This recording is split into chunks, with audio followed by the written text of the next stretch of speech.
तकरीबन सारे देश हमने स्टडी करे, सब देशों के अंदर देखा गया उम्र 26, 27, 28। नंबर 2, भर्ती होने के तरीके कितने किस्म के हैं? कम से कम 3 से 4 तरीके हैं भर्ती होने के लिए। एंड सब के अंदर जब वो बाहर निकलना चाहते हैं वो जा सकते हैं। कितने साल में जा सकते हैं? 2 साल, 3 साल, 4 साल। सो मल्टीपल एंट्री एवेन्यूज हैं, मल्टीपल एग्जिट एवेन्यूज हैं। एंड वो बाहर जाके क्या कर रहे हैं? वही चुनौतियां हैं जो हमारे नौजवानों को चुनौतियां हैं बाहर जाने की। इसके बारे में मैं आपको बात करूंगा। देखिए, हमें चाहिए क्या? यूथ। नो, यूथ हम सबको मालूम है वो रिस्क ज़्यादा लेता है, उसके अंदर जुनून ज़्यादा है, जज्बा ज़्यादा है। इस जुनून जज्बा को कैप्चर करना ज़रूरी है, बट ये जुनून जज्बे के साथ में हमें होश की भी ज़रूरत है। Just go next. नाउ देखिए, आज जो करंट सिपाही से जो उसके ऊपर होदेदार है, आप सिपाही का जो है वो आप उसको जोश का कंपोनेंट मानिए, और जो 1.28 का कंपोनेंट है एनसीओ से ऊपर, मतलब नायक, हवलदार, नायब सूबेदार, हमारे जैसे होदेदार, वो सब मिला के 1.28 है। हम चाहते थे कि ये यूथफुल प्रोफाइल आने से जो जोश और होश का कंपोनेंट है ये तकरीबन बराबर हो जाए। एंड इससे होगा क्या? Ideal mix youthfulness and experience का। अगेन गोइंग बैक, जोश और होश का एक्सपीरियंस तकरीबन बराबर हो जाएगा। Go next. सी, आज देश के अंदर आपको मालूम है कि फौज की कितनी रिटायरमेंट्स हैं, ये आप सबको मालूम है। फौज के अंदर, आर्मी के अंदर तकरीबन यूथफुलनेस से 60,000 एंड एक्सपीरियंस का। अगेन गोइंग बैक, जोश और होश का एक्सपीरियंस तकरीबन बराबर हो जाएगा। Go next.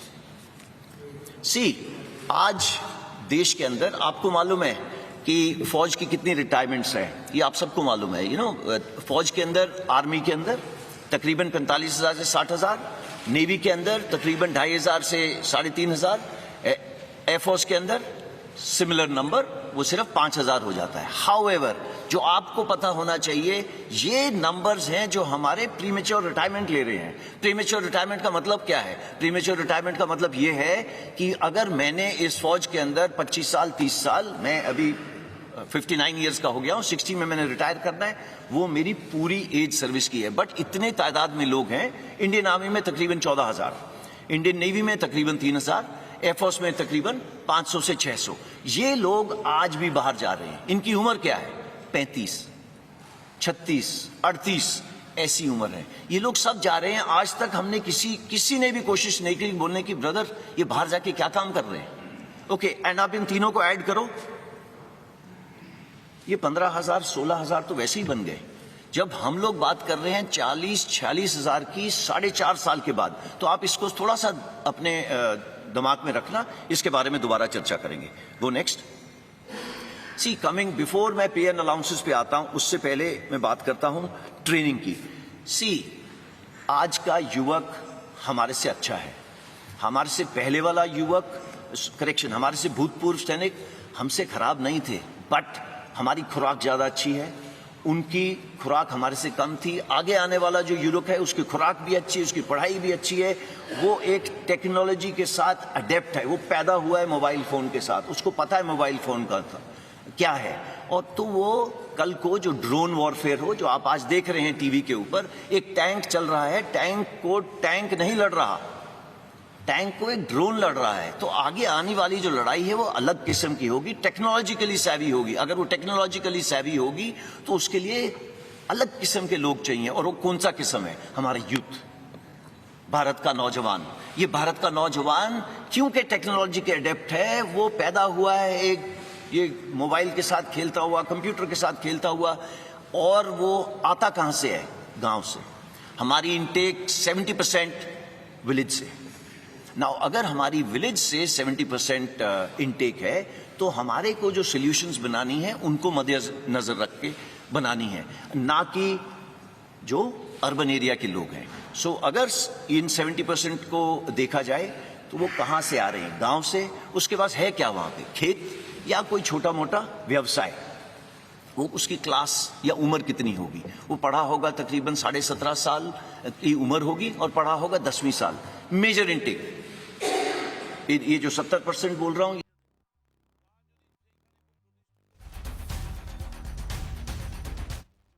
देश की रक्षा करता है, ये वो सोल्जर है जो 10वीं क्लास पास है।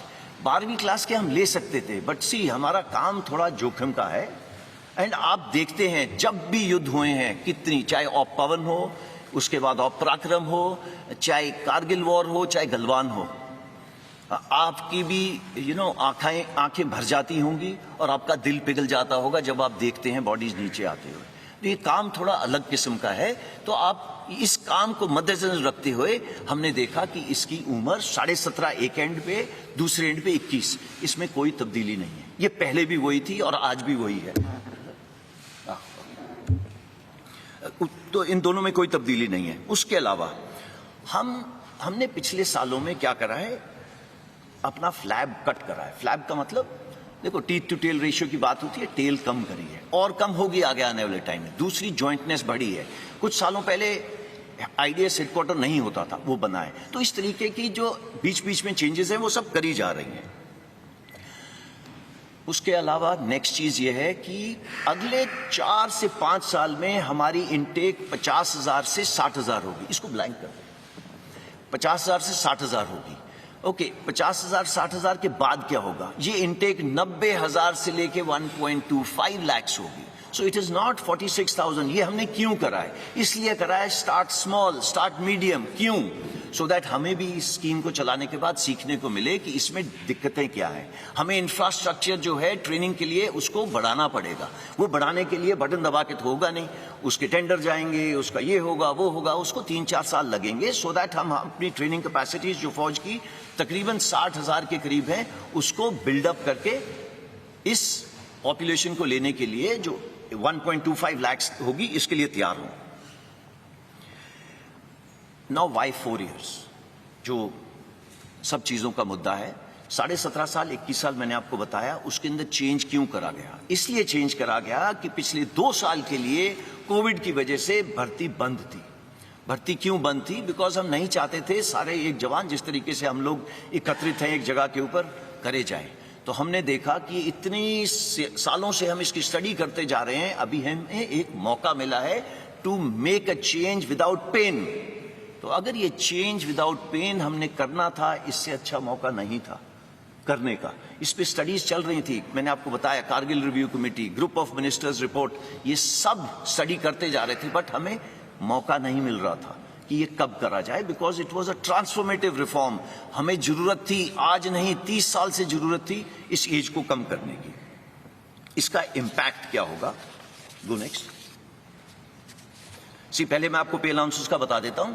जो आज जवान को पे अलाउंसेस मिल रहे हैं वो अग्निवीर को ज्यादा मिलेंगे।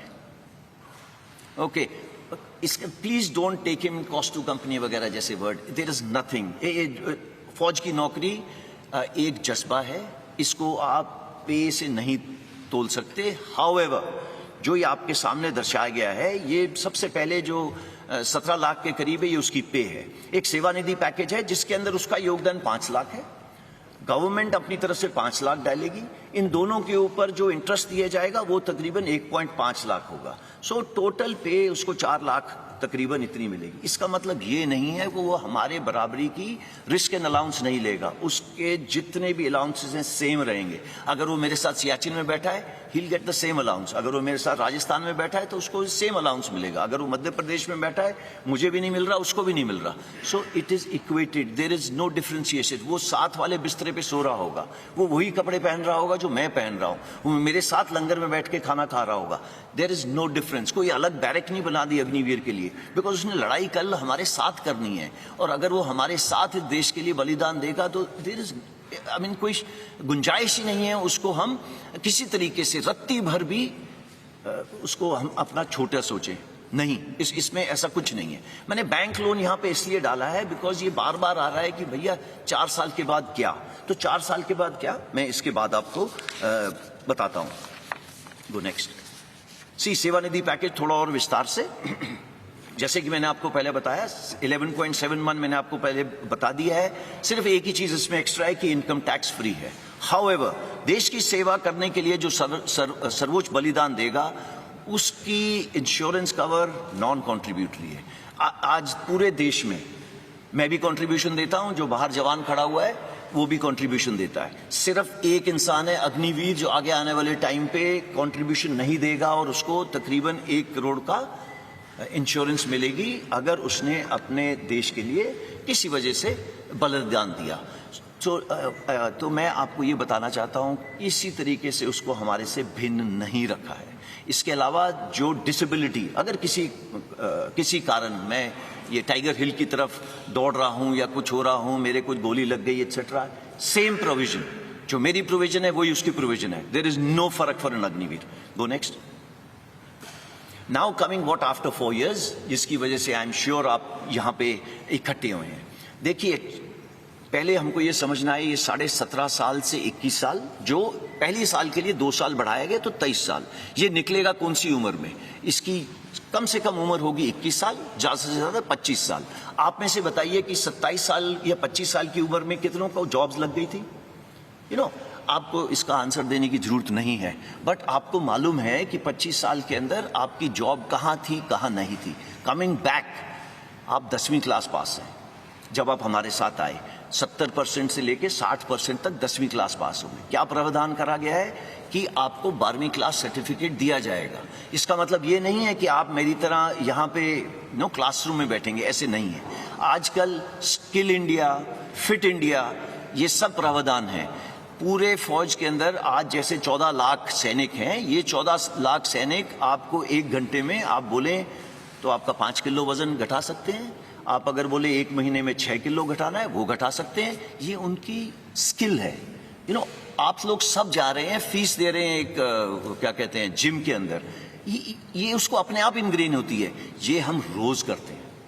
There is nothing called Saturday Sunday, ये उस बेचारे के लिए वो नहीं है। तो वो सब जगह ये कर रहा है। तो ये स्टार्ट पॉइंट है उसका, उसको फिट रखना हमारा काम है, बिकॉज उसका काम जो अल्टीमेटली उसको प्रोड्यूस करना है फौज की और देश की रक्षा के लिए, ये चाहिए उसके लिए। साथ साथ में लॉजिस्टिक्स, आपने आज नाम सुना अमेजॉन, फ्लिपकार्ट एक्सेट्रा का, ये हमारी फौज में जिस दिन से हम खड़े हुए हैं उस दिन से है। सिर्फ हम पैकेट के अलावा बम लेके चलते हैं जो देश के भीतर से चलता है और finally across the border deliver होता है। ये कैसे होता है? It is very complex, it is very complex, और ये जवान सीखता है और करता है। और अगर आप सोच रहे हैं कि ये 10 साल में सीख रहा है, आई एम वेरी सॉरी, ये 10 साल में नहीं सीखता। अगर वो 1 साल में नहीं सीखेगा, उसको कुछ देर की 6-7 महीने ट्रेनिंग, फिर वो ऑन द जॉब ट्रेनिंग करता है हमारे साथ, and is ready for it. Now coming to electronics, all equipment, चाहे वो शिपिंग हो, चाहे वो हवाई जहाज हो, चाहे वो टैंक हो, वो मर्सिडीज या मारुति कार से बहुत सोफिस्टिकेटेड है। तो ये एक ऐसे इक्विपमेंट हैंडल कर रहा है जो कंटेम्प्रेरी है।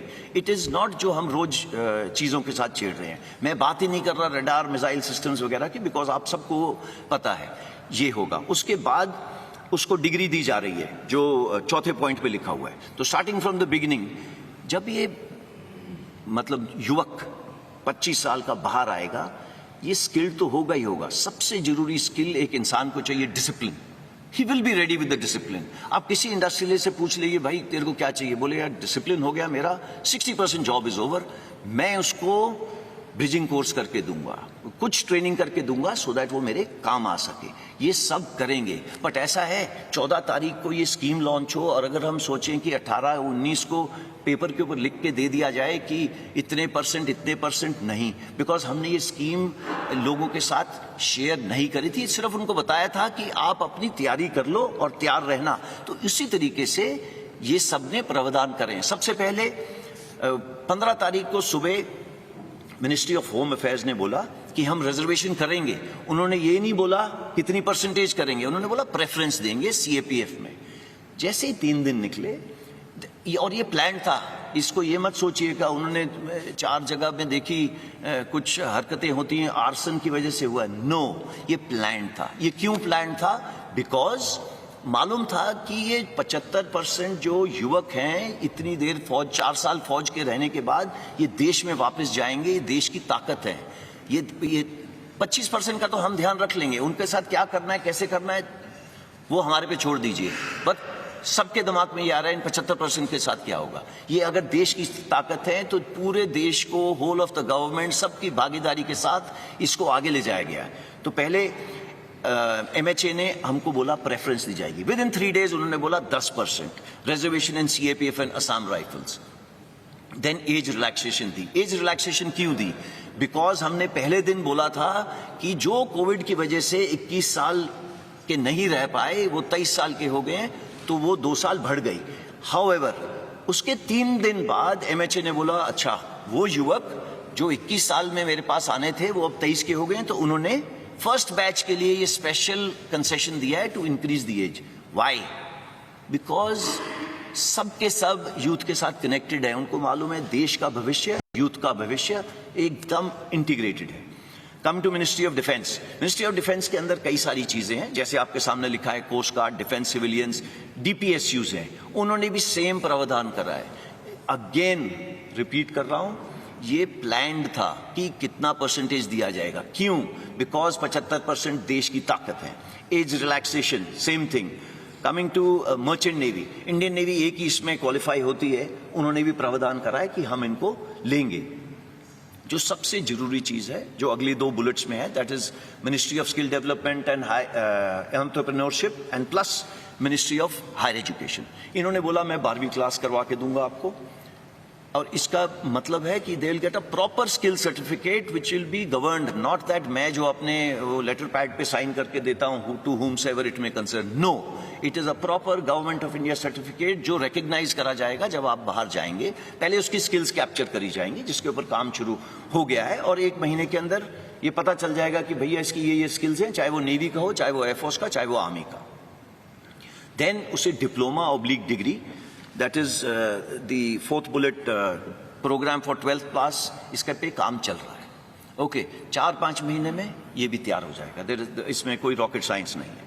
ब्रिजिंग कोर्सेज, ये ब्रिजिंग कोर्सेज कौन से हैं? ये ब्रिजिंग कोर्सेज वो कोर्स हैं, मैं आज अग्निवीर 25 साल का बाहर निकला, मैं वॉलंटियर हूं, अगर मैं फौज में रहना चाहता हूं रहूंगा, नहीं रहना चाहता नहीं रहूंगा। मेरे पास कुछ किस्म की कोष है 11.7 लाख, जिसके साथ मैं अपने गांव में वापस जाऊं, अगर चाहूं तो कुछ कर सकता हूं अपना खुद का, नहीं करना तो आपको ब्रिजिंग कोर्स का प्रावधान है। ब्रिजिंग कोर्स वो कोर्स है सो दैट अगर आप किसी इंडस्ट्री में जा रहे हैं उससे पहले आपको क्या स्किल डेवलप करनी है, उसकी मोडालिटीज़ की, पैसे कौन देगा एंड उसकी फीस कौन भरेगा, वो सब करी जा रही हैं। अगर आप चाहते हैं उसको हायर एजुकेशन करनी है या उस युवा में या युवका में ये मेंटल रिक्वायरमेंट है कि उसको ऊपर पढ़ना है, तो वो पढ़ेगा। उसके लिए मोका जो एविएशन का ध्यान रखता है, उन्होंने भी बोला है this is of course pure for air force, और कुछ इसके अंदर योगदान नेवी एंड आर्मी का भी होगा, बट मेजर एयरफोर्स का होगा, ATC एक्सेट्रा। तो वो ये सब उन्होंने बोल दिया है कि एयरक्राफ्ट ओवरऑलिंग एक्सेट्रा एक्सेट्रा यहाँ पे प्रावधान करेंगे।